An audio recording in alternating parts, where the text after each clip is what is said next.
Hi friends. நேற்று Sunday செம்ம அலைச்சல் பார்த்துக்கோங்க. வீட்லேயும் செம்ம வேலை.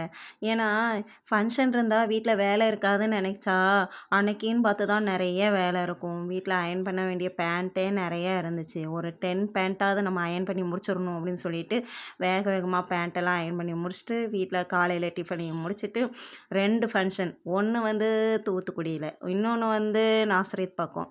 ஐயோ! ட்ராவலே செமையாக இருந்துச்சு.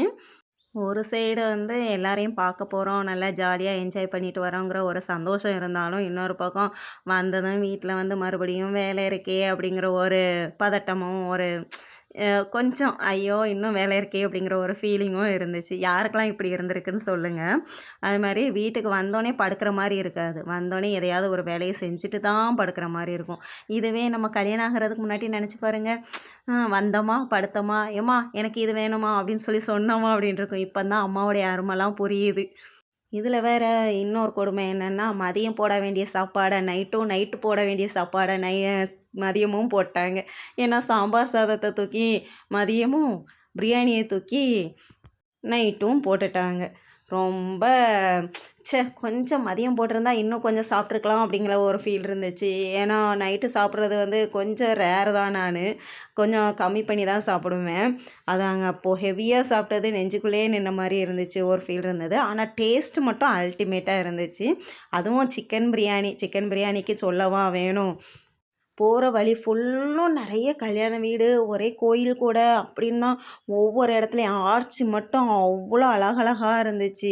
ஒவ்வொரு இடத்துலையும் எடுக்கணும்னு ஆசை தான். ஆனால் நிப்பாட்ட முடியாது. நிப்பாட்டினோம்னா நம்மளுக்கு லேட் ஆகுமே. சரி போகிற வழியில் ஒரு காஃபி குடிச்சிட்டு போவோம். ஏன்னா மதியம் சாயந்தரம் வந்து கொஞ்சம் காஃபி குடிப்பேன் நான். அந்த காஃபி குடிக்க முடியலையேன்னு கொஞ்சம் வருத்தமாக இருந்துச்சு. என் ஹஸ்பண்டே கொஞ்சம் நிப்பாட்டி ஒரு இடத்துல காஃபியும் ஒரு பன்னும் வாங்கி சாப்பிட்டுட்டு அப்படியே மறுபடியும் கிளம்பி போனோம். ட்ராவல் தான். யாருக்கெல்லாம் ஜுவல்ஸ் போட பிடிக்கும்னு சொல்லி கமெண்ட்டில் சொல்லுங்கள். ஏன்னா எனக்கு வந்து ஜுவல்ஸ் போட பிடிக்கும் தான். ஆனால் அந்த நெக்லஸ் மட்டும் போடுறதுக்கு சுத்தமாக இஷ்டம் இருக்காது. ஏன்னா நிறைய பேருக்கு வந்து நெக்லஸ் பார்க்குறதுக்கு போட்டிருப்பாங்களா, அழகாக இருக்கும். அவங்களுக்கு அழகாக இருக்கேன்னு சொல்ல வேணாம் தோணும். ஆனால் எனக்கு போடணும்னா ஐயோ கழுத்தில் குத்திக்கிட்டே இருக்கே, இதெல்லாம் யார்டா போடுறா, ஏன்டா இப்படி பண்ணுறீங்க அப்படிங்கிற ஒரு ஃபீல் தான் இருக்கும். ஆனால் எனக்கு இயரிங்ஸ் வந்து ரொம்ப பெருசாக போடுறது வந்து ரொம்ப பிடிக்கும். என் ஃபேஸுக்கும் அதுதான் சூட்டாக இருந்த மாதிரி இருக்கும். அதனால் நான் மேக்ஸிமம் என்னுடைய ஜுவல்ஸ்லேயே பாருங்களேன், என்னுடைய கம்மல் மட்டும் நல்லா பெருசாக இருக்கும். பொண்ணு என் குழந்த பொண்ணு அடிபட்டு கண்ணெல்லாம் வீங்கி போய் இருக்குது. அதனால தான் அவள் முகமே அவ்வளோ இதாக இருக்குது. அப்புறம் ரிட்டன் வந்தோம். ரிட்டன் வந்ததும் என் பசங்களும் ட்ரெஸ் எல்லாம் சேஞ்ச் பண்ணிவிட்டு படுப்போம் அப்படின்னு சொல்லிட்டு படுக்க வந்துட்டாங்க. ஆனால் ட்ரெஸ் சேஞ்ச் பண்ண உடனே படுக்க சொன்ன உடனே படுத்துட்டாங்க.